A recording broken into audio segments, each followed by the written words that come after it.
আমার মেয়েকে তিলে তিলে ক্ষয় করেছে আলবির মা। 4 বছরের ছোট্ট ছেলেকে রেখে অভিনেতা জাহের আলভির স্ত্রী আফরা ইবনে ইকরাম মারা গিয়েছেন। মায়ের মৃত্যুতে কান্নায় ভেঙে পড়েছেন ছোট্ট শিশু। হ্যাঁ ভিউয়ার্স, জাহের আলভির শ্বশুরবাড়ি সূত্রে এই তথ্য জানা গিয়েছে। শনিবার 28শে ফেব্রুয়ারি দুপুরে পরিবারের পক্ষ থেকে জানানো হয় ইকরা আত্মহত্যা করেছে। আমি তোমার সাথে আছি শুধুমাত্র রিজিকের জন্য, ওদের বাচ্চার নাম রিজিক।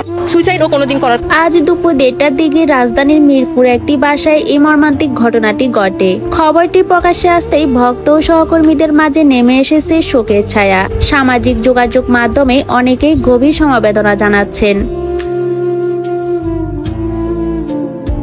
এবং ঘটনাটির প্রকৃত কারণ অনুসন্ধানের আহ্বান জানিয়েছেন। তবে এই বিষয়ে বিস্তারিত কিছু এখনো আনুষ্ঠানিকভাবে জানানো হয়নি।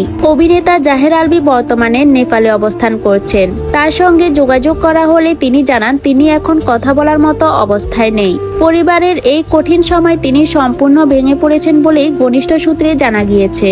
2010 সালের 9 নভেম্বর 19 বছর বয়সে পালিয়ে বিয়ে করেছিলেন আলভি ও ইকরা।